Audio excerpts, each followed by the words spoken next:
Great. I'm not going to be sharing any slides, but I am just going to speak to you guys today. For one, thank you for having me here. I'm super excited to be here. Just to start off, I'll give a little bit of an introduction. So I am Jillian Solomon. I am a graduate student at Columbia, where I'm getting a dual master's both in business and in urban planning. I actually graduate in about 14 days, so I'm super excited about that. And I want to get into a little bit more about my background, but before I do, I want to know where everyone is coming from in the room. Is there anyone here from the West Coast? Feel free to write in the chat or raise your hand. Okay, awesome. Cleveland, LA, Charlottesville, Washington, awesome. And what about in the UK? Awesome. People coming from all over, amazing. And awesome. Florida, New Jersey, Pittsburgh, Boston. Okay, that's amazing. I love that we have such a diversity of where everyone is coming from. Awesome. And some fellow students from Columbia. Amazing. Okay. So, oh my gosh, William. William, I remember you from Cornell. Awesome. Okay, cool. So just to start out, I actually, before I was in graduate school, I was doing consulting for public transit agencies. And so I was a consultant for agencies such as Bay Area Rapid Transit and Valley Metro down in Arizona. And with them, I was supporting them with their enterprise asset management plans and their capital plans. Enterprise asset management is really just a big fancy word for how they make sure that they are making sure that all the trains and the tracks and the stations all stay in a state of good repair.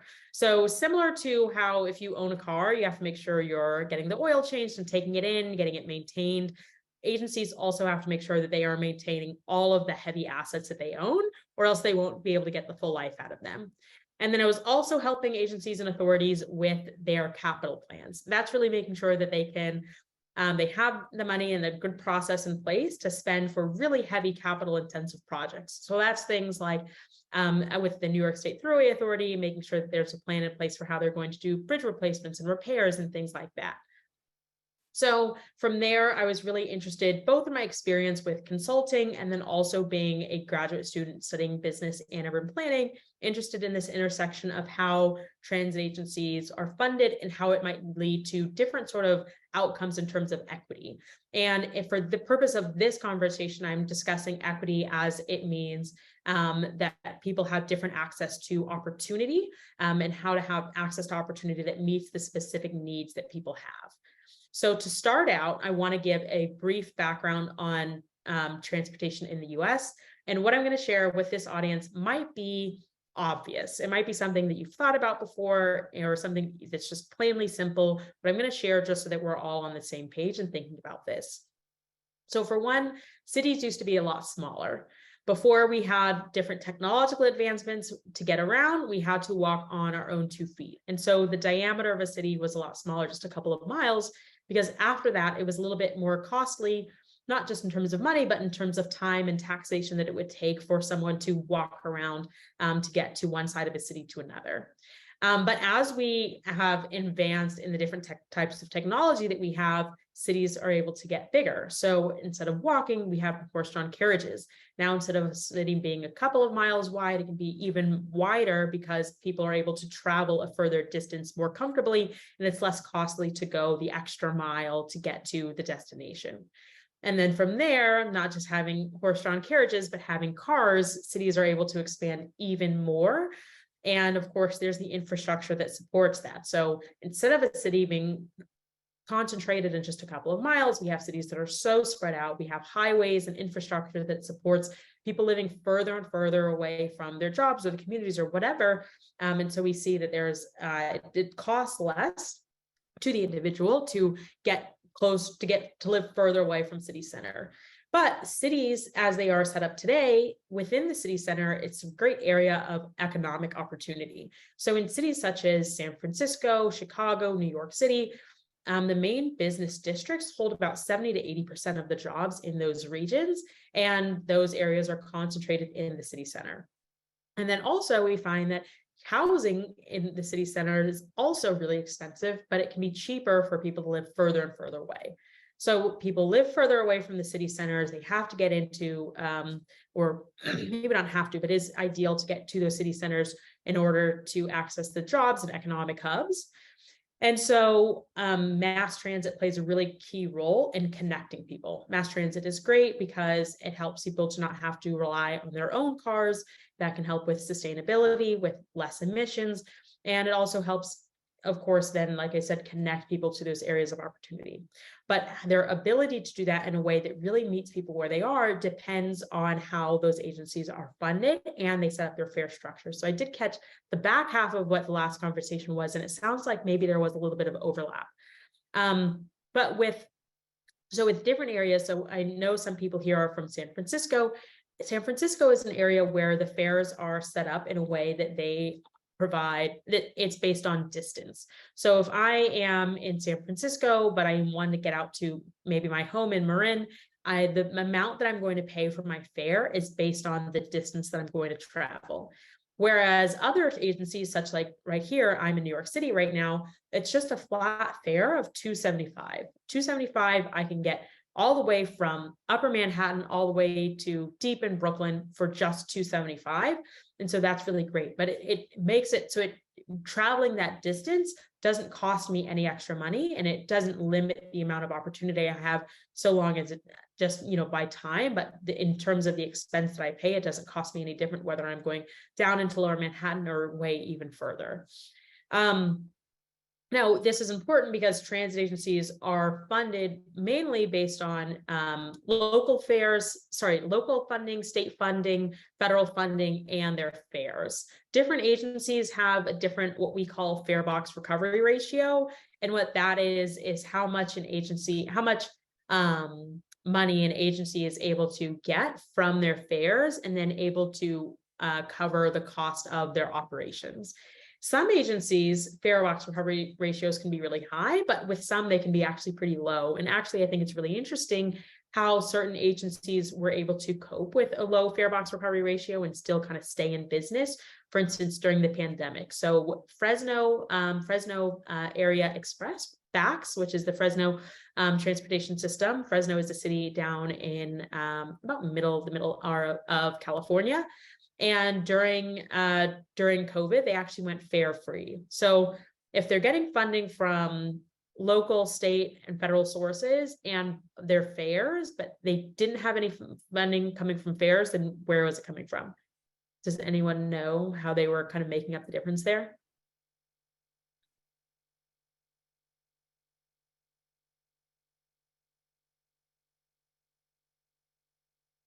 So good. It was coming from the CARES grant.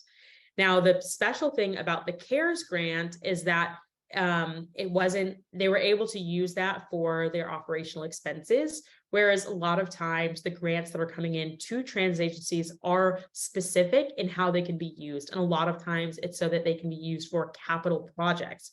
And capital projects are things like making new things, improving what already exists, but it's on the capital side of things versus the other side is the operational. How are we making sure that the trains are running, that we can pay for wages and labor and everything else associated with that.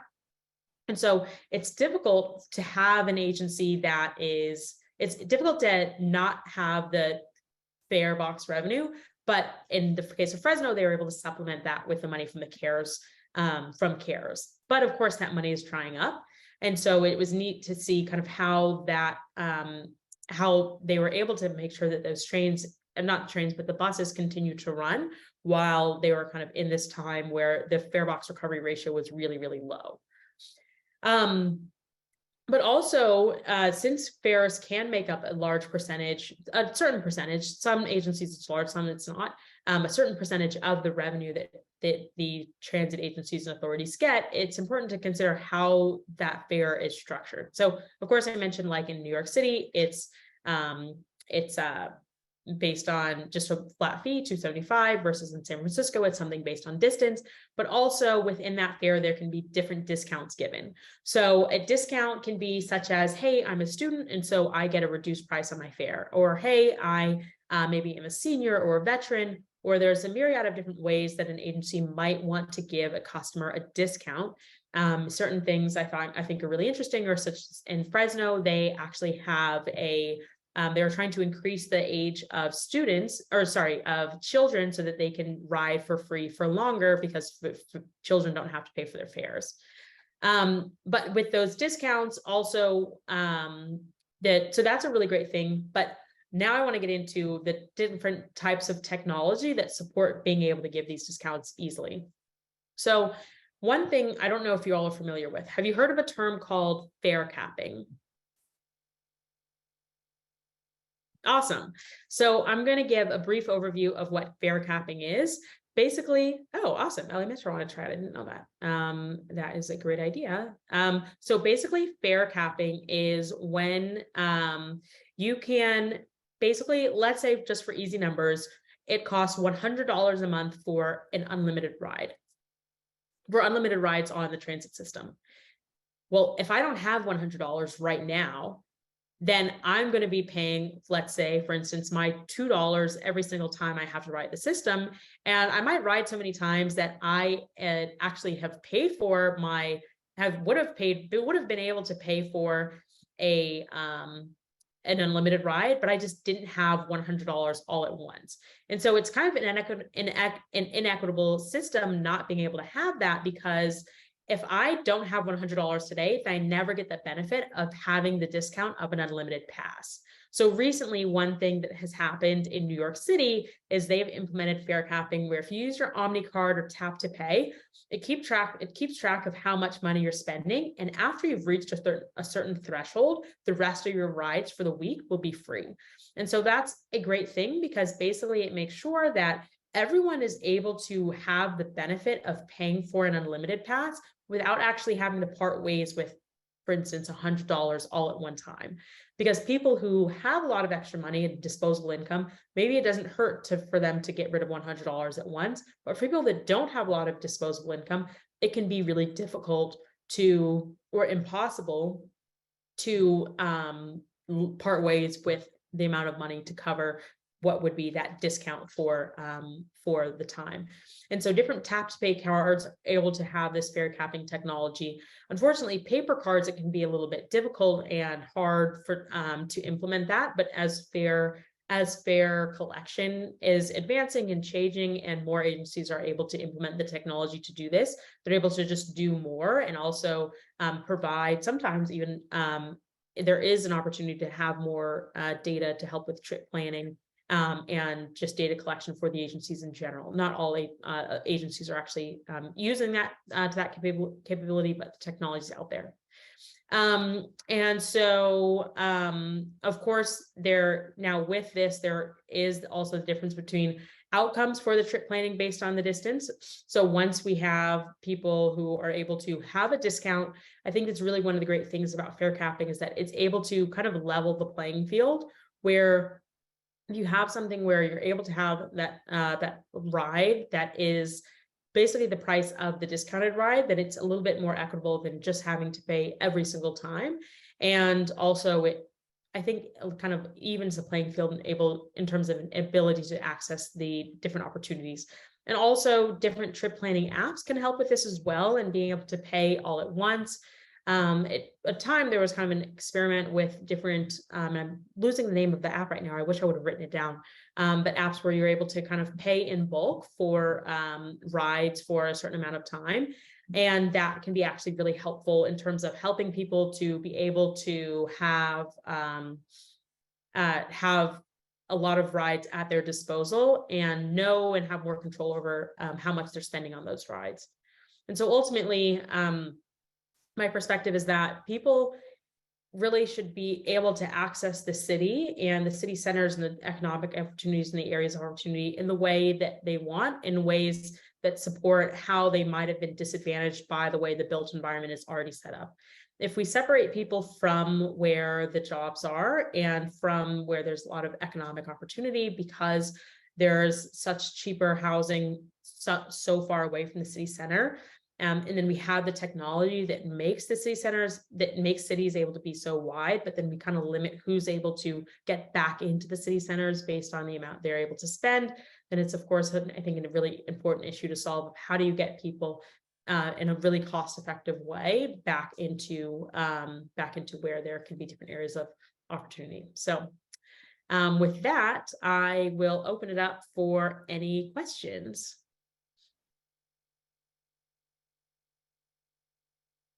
Awesome. So let's see. And here it says, what's the best way to get people choosing to drive to subsidize folks using the bus because they don't want to or can't drive? So different ways to incentivize people to stop driving. It's kind of like a carrot and a stick. So and also limiting, it's kind of like a supply and demand thing. Once people drive, they have to put their car somewhere. And if we limit the areas where people can put their car in terms of parking it, then that's one way to limit who can drive. And so I'm actually from Chandler, Arizona. And when I go back home, I noticed that they're really close to our home. And Chandler, if you're not familiar, is a place where there are some buses, but it's really a place where there's a lot of driving and there's not a great mass transit system. There's some public transit, but pretty much everyone will drive to get around. And in Chandler, Arizona, near my parents' house, they have started this new kind of strip mall sort of area, but there's a lot of restaurants and places to eat, but there's very little parking. And so even my parents are that, they say, wow, we really love these restaurants that are over here, but instead of us driving, they want to right now like take an Uber to go over there instead of driving their car and having the difficulty of trying to park. And of course, it's not getting people out of cars entirely, but limiting parking is one way to get people out of their car. And if there is an alternative option there for people to be able to ride the bus, then that's something that that can be good. Also, I think another thing that helps people want to ride, that helps encourage people to ride the bus, is taking the stigma away from doing it. I think there's a study in a book I read called Happy City that talked about how some agencies in the US will use different types of material that doesn't feel, even though material that can seem less desirable, even though it might be the same amount of money as more enjoyable material to look at for bus seating and things like that, because there's kind of this perception of who's using the bus, which is, I think, not a really great thing. And so I think changing the perception of who's using the bus and making it something that everyone can and should be willing and able to, not willing and able, but should be welcome to do, is something that should go far in making sure that people can ride. And then another thing that drivers can do to subsidize who's using the bus is taxing them. So having increasing gas taxes so that drivers feel it a little bit more when they drive. And also having tolls that can help, and having those tolls go towards funding other means of transportation. And then also, like here in New York City, we're actually trying to have a what's it called? Congestion pricing. And so there's a limit. There's going to be pricing to discourage, demand-based pricing as you're driving into Lower Manhattan to discourage people from wanting to drive in that area. So all those three things are great things to really discourage people from driving. Let's see, the next question. Transport for London implements daily and weekly fare capping for those who pay either by Oyster card or contactless credit debit card. Great idea. LA Metro's issue is that people who would benefit the most from it pay with cash and coins instead of tap cards. It was hard for them to utilize the fare cap program. Yeah, that's one interesting thing. Sometimes these cards that we pay for in order to have the tap program, they might cost $2 or something. And if someone shows up to, there's actually an interesting issue. When I was at BART, there was Clipper cards.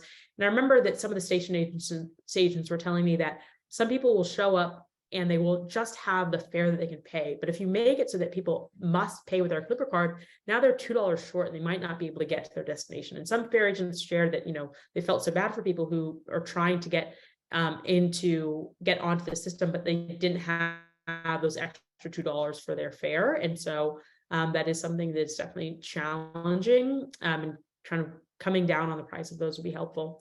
I've noticed some cities doing general contactless credit debit cards along with a local transit pass card. Does that help or hurt access to cost of public transit? So you said some cities doing general contactless credit and debit card along with local transit pass card. Does that help or hurt? I don't know if it hurts the cost of public transit, but I do know that it's helpful in getting people to transition to using credit, debit, or tap to pay cards. That's something that people aren't as familiar with.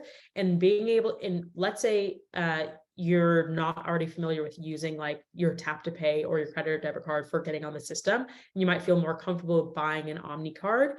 Or if you are someone that carries cash, then you are able to go, for instance, in New York City, you can go to a Dwayne Reed and get an Omni card by paying that cash at the counter and having that option. So I don't know for sure if it hurts the access, but I would say it helps transition people to using that contactless card. Okay, the state of Connecticut provided free fares on CT Transit, 80% of buses for 40 million of ARPA grants. Ridership went up beyond pre-pandemic levels, but the state wouldn't fund free fares with its own money. They said it wasn't bringing mode shift. What do you mean by that? Mode shift towards transit? Would love to hear from Jay on that. Is there any information on how undocumented workers or students use or don't fare caps? Are there any security issues that could affect their comfort in using the system? That is a great question. I know that there have been concerns, when I was mentioning how data can be used, I know that there have been concerns around how data can be used for what is being collected. And I'm not an expert on that and don't know too much about it. So I would love to learn more about how different populations, specifically undocumented workers or students, use or wouldn't use fare caps. I would imagine that sticking to, for instance, New York, having the Omni card instead of the card just on your phone would be helpful in that instance, since it's not, I think, tied to who you are. What would a city transit service do if they were facing the opposite problem post-COVID, like overcrowded buses? So overcrowded buses is actually one sign that maybe there should be more service. So transportation service is difficult because it's something where you have a wide service area and you want to balance having a certain amount of, frequency and also the area that is being covered. And if you only have a few buses, let's say you're not able to run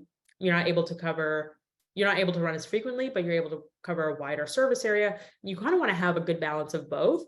But if you're running to an issue of you're having overcrowded buses, that's probably a sign that your agency is able to take on more capacity. Just a little info to share. Certainly I work at the FTA. Awesome. Temporarily, the department allowed transit agencies to use capital grants to fund operations as a result of the pandemic. Okay, that's amazing. The CARES Act fund from the FTA and FEMA also helped reimburse COVID-related expenses incurred during the pandemic. The next big funding opportunity for transit in the US would be IIJA, infrastructure law for capital projects. Also, the Biden administration has a lot of their grants, such as RAISE, to support smaller transit or TOD projects. Hopefully, they will make public transit more equitable. Awesome. Thank you so much, William, for sharing. How best to make smart fare cards more accessible? A system here in Michigan sells them at retail stores just like gift cards, which I found pretty easy to access. That system uses fare capping too. Yeah, great idea. Like having a system where people are able to buy in person is helpful. And I think also coming down on the price of those cards so that they're more accessible to everyone is a good idea as well. NJ Transit just introduced a cash to app feature where you can go to your local convenience store and add money to your transit wallet in the app. Awesome. It's worth examining how much, okay, 5-minute warning. That was 2 minutes ago, so you have just a couple more minutes. It's worth examining how much of a disincentive fares are to choosing transit. When one drives, the cost of driving is not felt immediately for most trips. However, when taking the bus or train, the trip cost appears front and center. That's an amazing point. And I don't know how I glossed over it, but also if you're driving, of course you have your insurance cost and your cost of maintaining the car and everything. But when you have a lot of the cost that actually costs you to drive is being subsidized somehow. Transit fares are also subsidized, but the money that you pay for instance, a gas tax or a toll, typically is not going to be enough money for everyone paying that to cover the cost of maintaining that road. Money has to come from somewhere. Some places that have toll roads are like self-supporting, but a lot of places in the US, like I'm from Chandler, Arizona, we don't have toll roads. So that money to cover the transportation infrastructure is not coming from like a user fee from a toll. It's coming from there could be a tax. It's coming from state, local sources. And so that is like that influences how much that funding that's going there is also being subsidized by people who might not even be driving. People who have to rely on public transit are in some sense subsidizing the people who are taking, who are driving in their cars, because the money from taxes is going towards roads and things. What's the approximate percentage of funding that comes from fares versus grants and government? It depends on each transit agency. So I think pre-pandemic, I believe SF was one of the higher ones with their fare box recovery ratio, but it's not anymore. And so I'm not familiar or not sure which one exactly where has the highest and lowest, but yeah. To Hi, Jay's Jillian. We have we're about finished now. Sorry. no problem.